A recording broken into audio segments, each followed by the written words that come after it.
Mag-hi na tayo, guys. Meron kaming video ni Sky. This is yours, by the way. I Chikahan. got it. Okay. Chikahan with Skyler. So, I think, no, guys, curious din kayo sa mga bagay-bagay between me and Sky. Especially, ang dami nagtatanong, how did she take it nung nalaman niya na ampon si mama niya. So, yun. Later, tanungin niyo siya. And there is no other way to do this. Sit down, chikahan with Sky, but with a makeup session. Yan kasi ang na-enjoy niya ngayon. Kaya let's go. Saan Go! nga ulit yung sa'yo? Pagandahin mo si mama. At yung sa'yo, Tam. Ano yung pinaka natutunan mo, ma'am, from being adopted? Natutunan in ano? In life or realization or Both. okay. Natutunan ko to be more grateful. Oh. Kasi 'di ba, biruin mo, all along akala natin si Lola Toyang yung mama ko. Turns out na Lola Toyang is a stranger who loves me more than her own. Kumbaga, 'di ba? Kita mo naman yung love ni mama sa Ikaw kasi body and blood kita, kumbaga. Mm-hmm. But Lola is a stranger to me. Pero Mix mo nga, ay naaano ako kung ano-ano yung nararamdaman ko sa mukha ni ma'am. So, si Lola, minahal niya ako without any condition. So, mas naging appreciative ako. Okay. Ito, Sky, yung appreciation na intentional. Na kahit na hindi ka appreciative ang isang tao in a certain moment, you still chose to appreciate her because apart from that exact moment, no, grateful ka sa lahat ng mga nagawa niya sa'yo. Kita mo si Lola, di ba?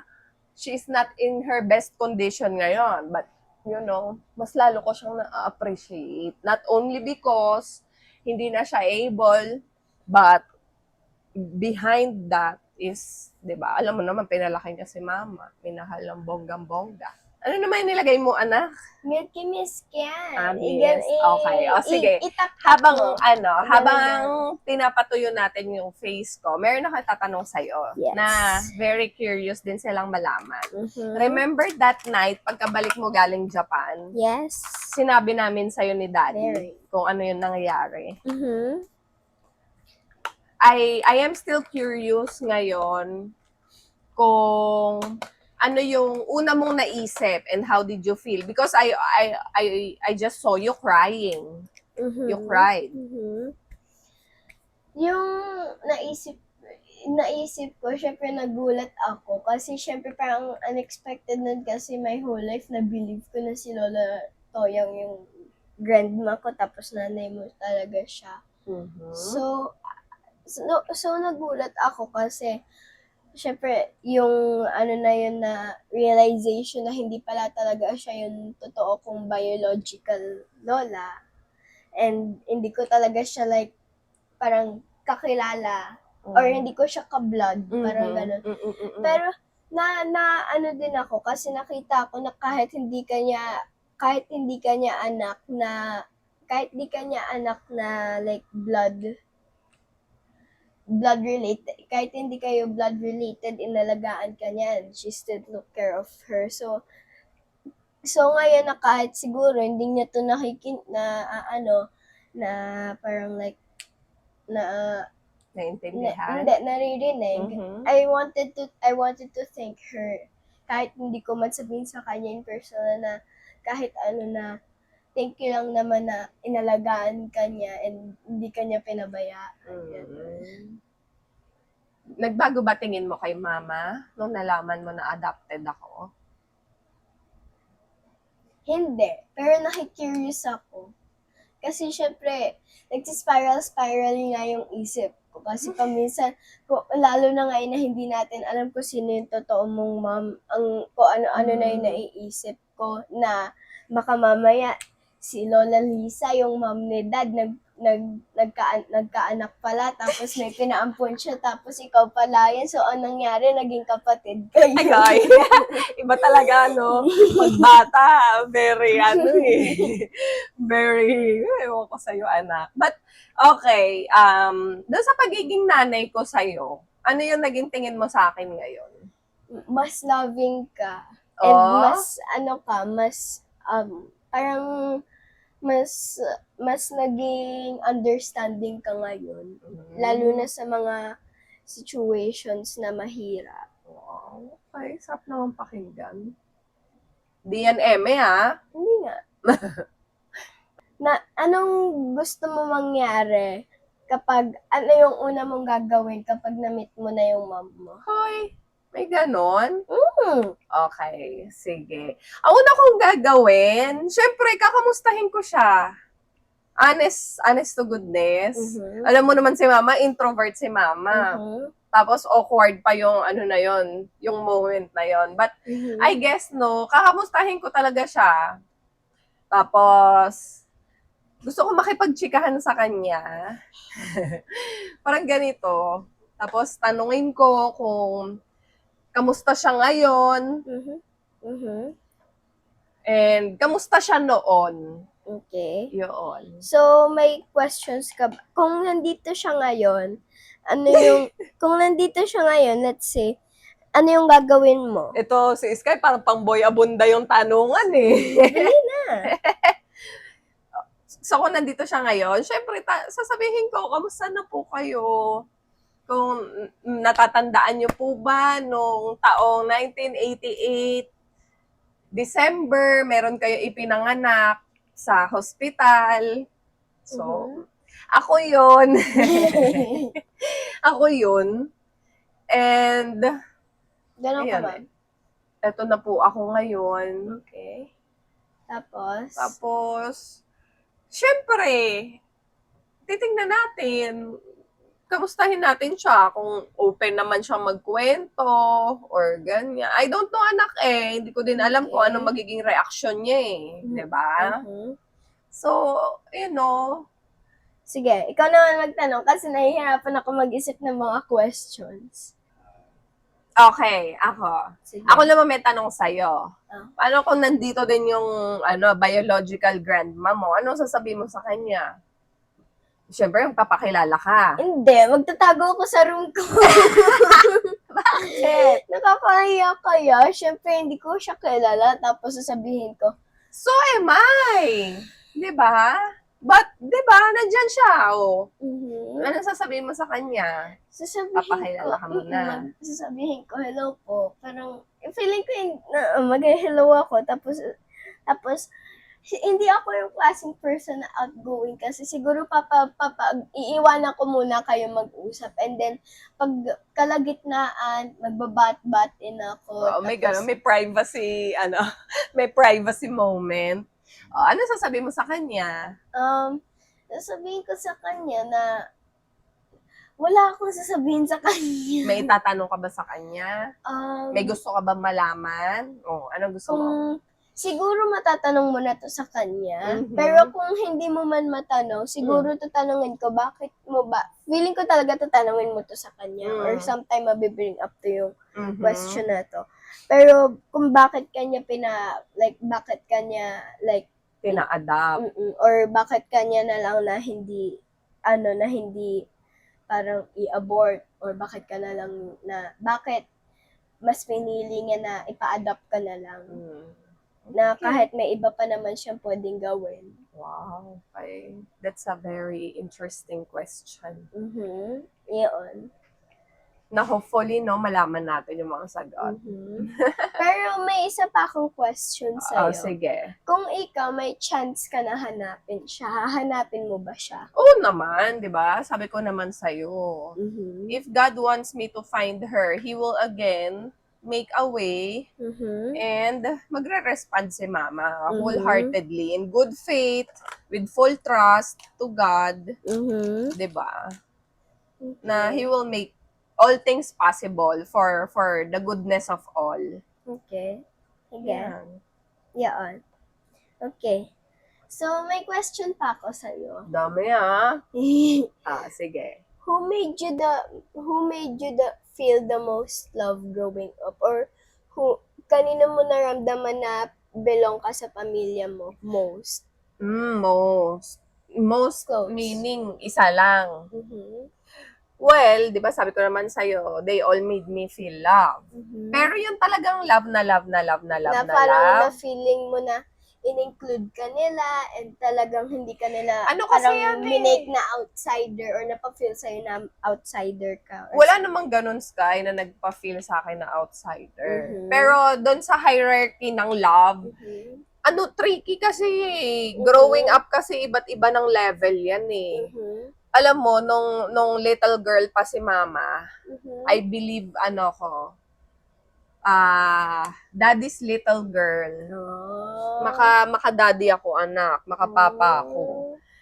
'Di ba? You saw the picture of Lolo? Mhm. Maka-papa ako noon. Hanggang sa bago siya mamatay. Mhm. Siya talaga yung mas marami akong Memories. na naglalambing ako sa kanya, nagpapakandong ako sa kanya, ganito, ganyan. Tapos, nung lumalaki naman ako, of course, si Lola Toyang. Ayan na, yung formative years naman na ni Mama yan. Like elementary days. Mhm. Lahat ng mga sinasalihan ni Mama sa school. Stage mom si Lola. Wow. Di ba, nakwento ko sa'yo na majorette ako nung elementary. Mhm. Siya nagme-makeup sa akin. Wow. Siya nagme-makeup sa akin. Tapos, papasuot niya sa akin yung mga gold jewelry niya. Tapos, pag may mga kaganapan sa school, lagi kasi kumbaga parang ako yung lagi yung gustong representative ng mga teachers. Bakit sa tingin mo? Kasi nga ang mama mo, 'di ba? Parang kikay at bibo, ganyan. Mhm. So, gustong-gusto nila akong inaayusan, dinadamitan. So, sa mga pageant sa school, ako yan, isinasali. Tapos, Lola will always make a way to get me clothes, to get me mga gowns, dresses, yon. So, very stage mom si Lola noon. Parang si Mama, sa'yo ngayon, di ba? Pag may something sa school, sige anak, sali anak. Pag may something sa, sa karate, di ba? sige, papag-ipunan natin yan. Di ba? Aayusan kita and I always make sure na you are at your best. Ganon si Lola sa akin. And I guess, na-adapt ko yon, no, baby? Na-adapt ko yung na yun ni Mama kay Sky. Kasi I always make sure na you are at your best. Hindi pwede na to. Dapat the best. Yun. Tapos, ano ba? There was also a time na I became super close with my yaya, si Ninang Leti, di ba? Ay kinuwento ko din yun sa'yo. So, si Ninang Leti yung pangalawang naging nanay sa akin. Nung time na nabisi na si Mama sa ibang community kasi nga nag-iba siya ng di ba, ng religion, and there she found a community. Close eyes. Nung time na na-depress siya, probably grieving pa siya that time. So, yun. Time na yon. Si Ninang yon naging close ko. Sa kanya ako nagsasabi ng mga crush. Tapos, si Ninang, sabi niya, lahat ng gusto ko talagang binibili niya, binibigay niya. Kasi wala siya sariling family. Okay. So, tapos ngayon, of course, sino ba sa tingin mo? Syempre, hindi naman ako sa mag-judge na dapat ito yung close or ito naging close ko. Pero yung sa ngayon na tinitignan ko, feeling ko kapag hindi ko pa alam yun, nasabi mo ngayon, yung una kong iisipin si Tito Victor. And we are today. 'Di ba? Yun, isa din yun sa talagang perfect moment kasi nung umuwi sila dito, galing Canada, we are both matured. I have my own family, 'di ba? Yung isip ni Mama are sobrang matured na. There, mas naging close kami ni Tito Victor. And he always makes me feel, and he always makes sure na nararamdaman ko yung presence niya. And now, he always makes sure na nararamdaman ko yung presence niya and support niya. 'Di ba? Alam mo naman yan. Lalo na ngayon, 'di ba? So, yon.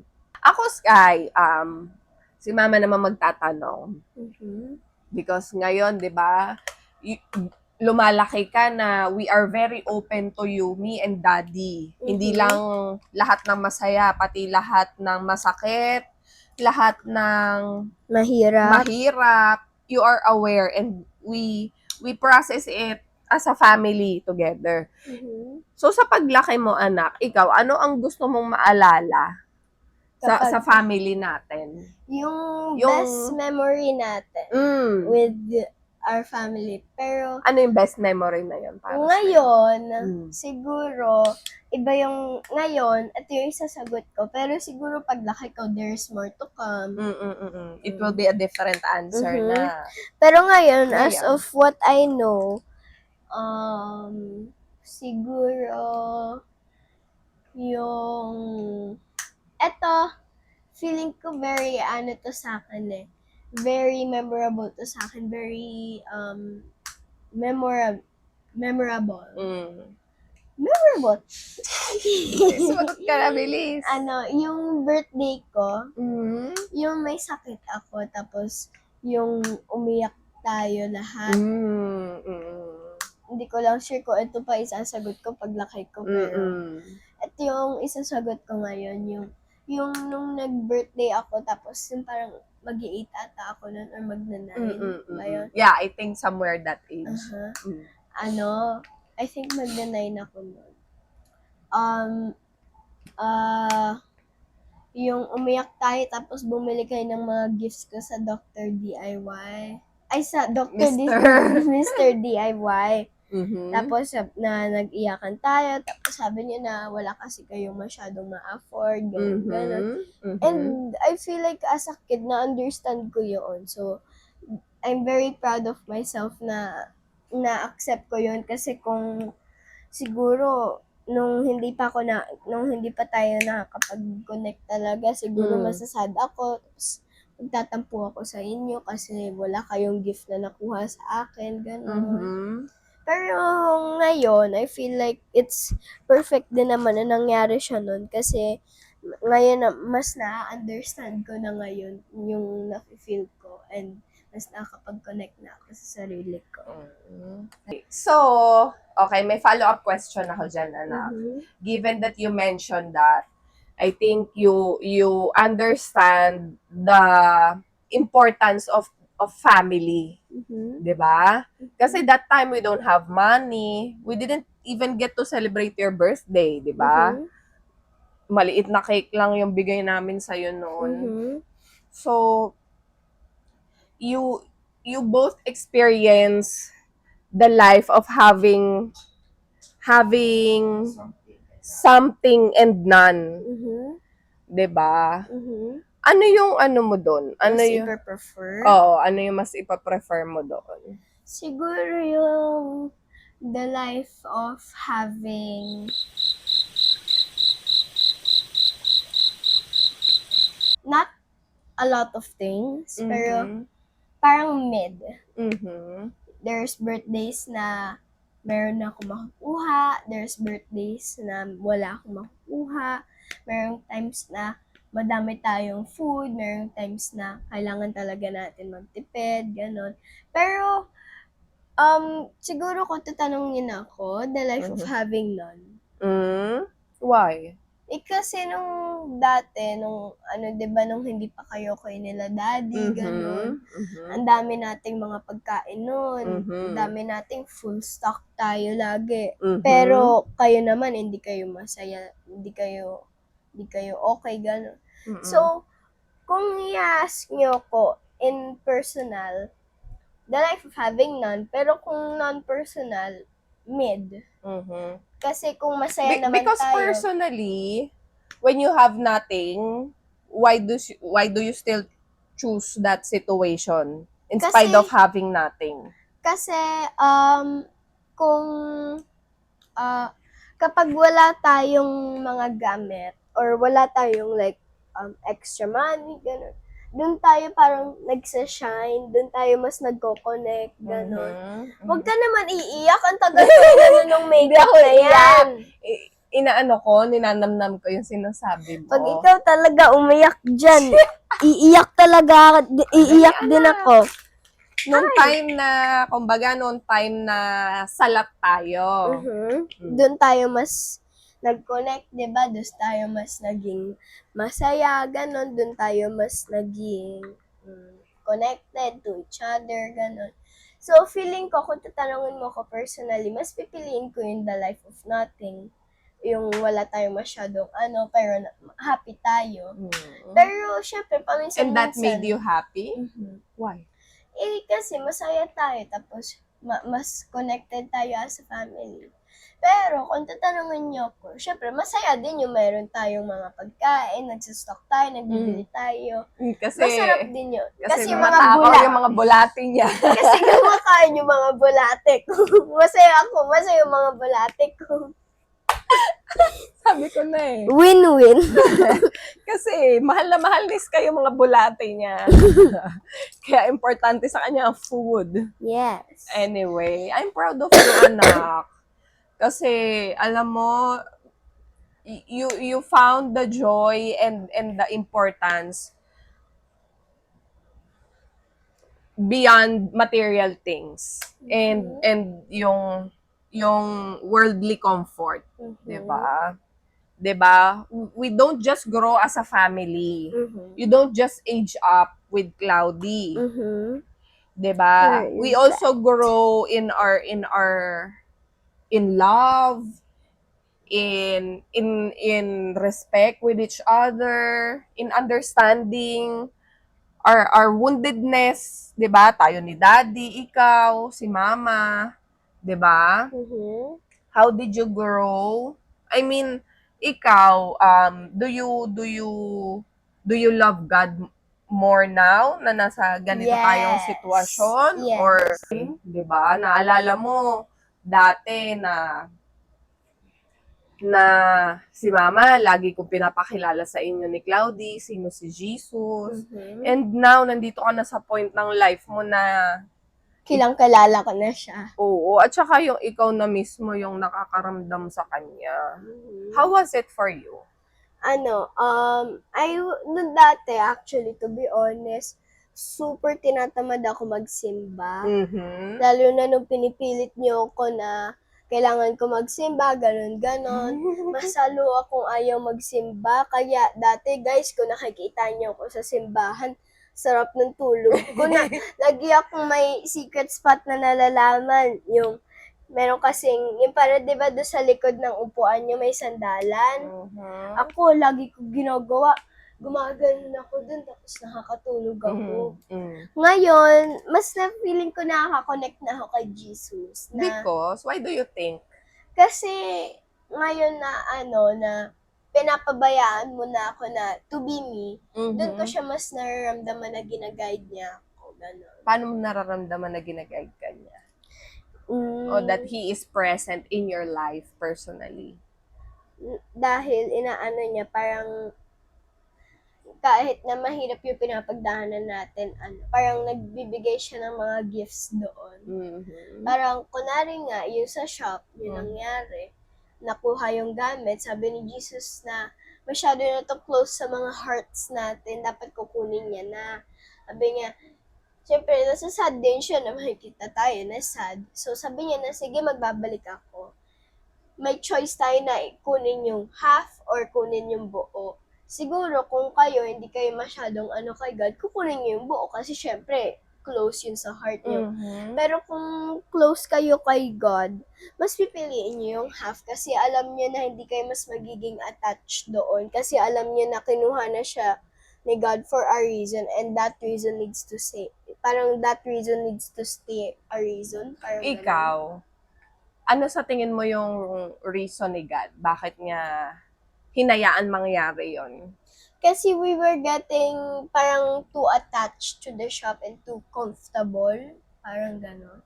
So, sabi niya na siguro dapat hindi tayo masyadong gano'n and we should still have space in our hearts.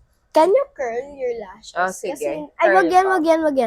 Ito. Tingin mirror. Yung eyes mo lang, ha? Okay. Oh, ito, Sky. Probably my last question since nagka-curl na tayo. Okay, may question ako sa'yo kasi ikaw naman na yung nagtatanong. Sige. Okay. Kanina ka pa nagtatanong. Baka maiyak na ako dyan, ha? Hindi. Anong gagawin ko? Pikit o dilat? Pikit. Hmm. Hindi, dilat. Dilat. Taas. Tingin sa taas. Ano yung pinakamahalagang lesson na gusto mo ipasa sa akin paglaki ko? Wow! I think, no, na-open up ko na to sa'yo before. Mhm. But, ang uulit-ulitin ko lang ulit sa'yo, anak, is always seek God in everything you do. Mhm. Yun yung maibibilin ko. And kung ano man yung mga ibigay niya sa'yo, Mhm. tiwala ako at alam ko nakakayanin mo because when you seek God, He will not let you be in a situation that you cannot do or Mhm. you will not be able Um, to go through or mapagtagumpayan, Mhm. 'di ba? And another important bilin for mama Mhm. na gusto ko dadalhin mo hanggang sa paglaki mo, Mhm. always do kindness to other people. Mhm. 'Di ba? How you see God's love to you, yun din yung Sorry. ipapakita mo sa kanila. Mhm. 'Di ba? You know how great God love is, 'di ba? Okay. So, meron ka pa bang ibang habol up na ano? Bilin? Mhm. Oo naman. Ligpitin mo yung mga damit mo sa kwarto. Ligpitin mo yung pinaghigaan nyo doon sa baba. Lagyan mo ng sa beaches. Linisin mo yung room mo. Nalinis na. Malinis na. Nagawa na lahat. Okay. Okay, sige. Last bilin or last message from mama. When I grow up naman, When you grow up, ano yung gusto mong pagpersigi ko or ano yung gusto mong gawin ko paglaki ko? Okay. Okay, so gusto ko, you always persevere to do your heart's desire. Mhm. But, ang kaakibat niyan, mahal, is you pray for it. If it is Mhm. really for you, 'di ba? The Mhm. Holy Spirit will guide you and God will always make a way. Okay. Mm-mm. Pagkatapos sa curl mo ulit. Yan. Okay, curl mo na. O, ikaw, message mo kay mama. Kung may message man ako sa'yo na lagi mong iisipin, dapat na mahal na mahal kita, and dapat na lagi mong, ako na dyan, okay na, na, wala naman akong message sa'yo, pero siguro, Maggawa ka na lang ngayon. siguro na message mo sa akin. kung tatanungin mo ko na sana wala namang, sana na lagi tayong i-guide ni God, and dapat na lagi natin siya susundan kahit anong mangyari. And we will do that together. Okay?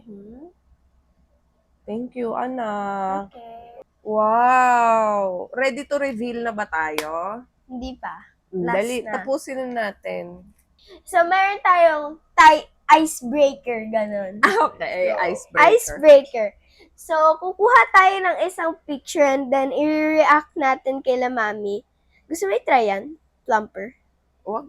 Mag-react kami ni mami dun sa picture. So, sa mga pictures. So, i-scramble natin yung mga pictures. Sit ka dito, anak. Hindi ka pwede mag-talk na.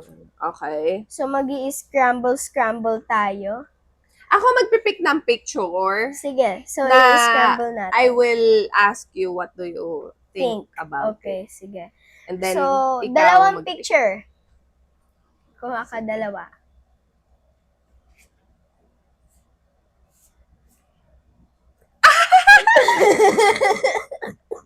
Tapos, ito-try ko mag-ano sa'yo. Siyempre, ito, pinakamal. Hala! Galing ni Sky. Okay, so yun sa'yo muna. Ako muna. So, okay. The first picture that I got is Mama's picture with your lolo. Aww. Ayan, guys. I-scan mo ba to? Makita mo daw. Oh, this is Mama's picture. I think, no, parang kasing laki ako ni Cloudy. Mhm. No? Parang mga 8 or 9. Mm. There's 7 ka Christmas niyan, tree. 7. Oh, probably. 7. What do you think? If you were to tell a story about the photo. Na super loving ka sa lolo mo. Sa lolo mo. Oh, di ba? Kaya nga eh, because the age gap. Yeah. So, super loving ka sa papa mo and kay lolo. Mhm. And parang nakikita ko na parang like, love na love mo siya, love na love ka din niya. And masaya kayo. Mm-mm. Sabi sa'yo, daddy's girl si Papa. Si Mama, oh. Nga eh. Diba? Sabi sa'yo, daddy's girl si Mama, eh. Mm-mm. Okay, so sa akin naman. Oh, sige, So, ikaw naman. random. I like to choose this one. Okay. Ay, wow. Okay. Wow, I think that's Mama's recognition Okay. sa school. Si O, Lola. diba? Tingnan mo, Lola is present. Sabi sa'yo Lola ang kasama ko sa school.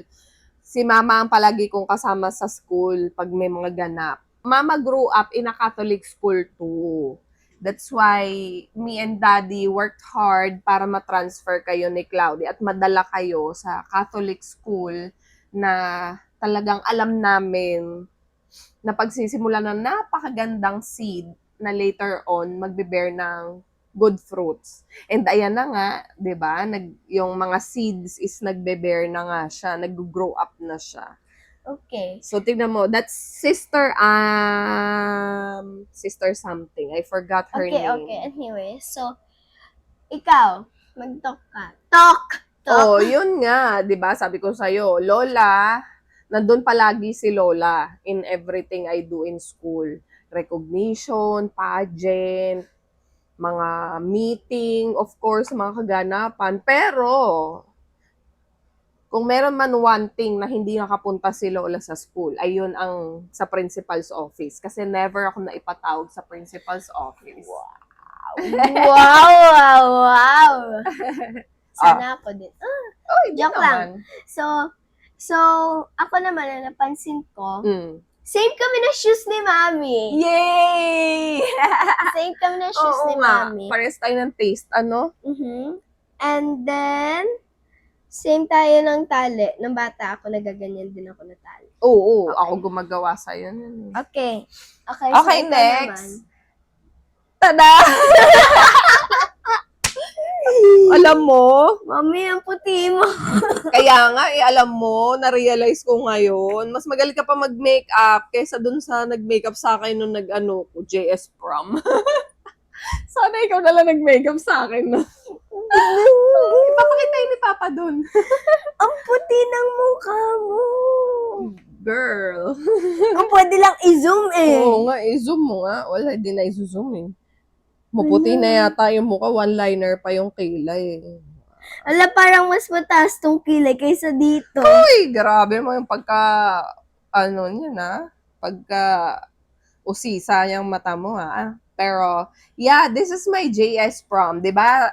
Nakikita mo yung mga ate kuya sa school nyo. Ganito yon. Pagdating mo ng senior high school, magkakaroon kayo ng prom. And, yan. Sino mag-aayos sa'yo? Ikaw. Siyempre. Feeling ko papayagan kita once na mag-aayos sa akin. Once? Grabe ka. Siyempre, ate na ako nun. Ako na nagagawa ng sarili kong makeup. Ako Okay. na Akala ko, nag-aayos. iba gusto mo mag-ayos sa'yo eh. Hindi. Gusto mo ganito kalabasan mo. Ako na lang. Okay, Para wag espasol. na. Siguro ikaw, papayagan kita once na magagawa ng makeup ko. Okay. So, Ikaw ako naman. This one, OMG, ay parang... That's Mama's first communion, Sky. Ang cute. So, ang una ko napansin is same kayo ng headband. Ay, saan ba yun nung bata ka? Andun ata. Ito, oh. Ay, oo nga, ano. Okay. Anyways. So, ang nakikita ko is short hair ka. So, I can see that. I think this is around grade 4. Grade 4 mahal, nagpa-first communion. Tapos, this is probably at grade 6. Kasi longer na yung hair ni Mama. O, diba? That's Mama's first communion. I love it, Jesus! Okay, so I think that's all. Yes. Okay. Nag-enjoy ka ba, anak? Yes. Wow. Pero nung una Salamat din. kinakabahan pa ako na Pwede ko na bang make-upan si Mami. tignan yung makeup ko? Sure, pero wait lang. Lagyan kita nito. So, ayan yung salamin ni Mami. Ayan. Dali. Yung Okay. buhok ni Mama, ayusin mo Sige, na. wait lang. Ilugay mo na. Huwag. Hayaan mo na nga. Hindi, Okay na yan. huwag mo na ayusin kung ayaw mo naman siya ilugay. Ready? Okay. Girl. Girl, pag to. Kinakabahan tuloy ako. Wow! Wow, ah! Ang choppy kasi ng face mo eh. Choppy talaga? Ano to? Linya ng telepono? Ang daming butas. Los, Koy. Alam mo, may potential ka talaga. Siguro no kung si Mama nagme-makeup pa din ngayon, talagang gagawin kita assistant. Akala ko, ganun siya ng ganun sa kilay ko. Feeling ko ang dami nakalagay, pero tignan niyo, oh. Ang ganda. You made Mama look younger. Thank you, Sky. Okay. I love you. This is something I would wear even outside. Even in one of my events. Really? Of course! Ang ganda, oh. I love you, Love you. anak. Thank you. Thank you so much, guys, for watching at nakibanding kayo sa amin ni Sky. Kita-kits sa susunod na video. Yes. Bye! Bye. Ito ang finished face ni Mami. Bye!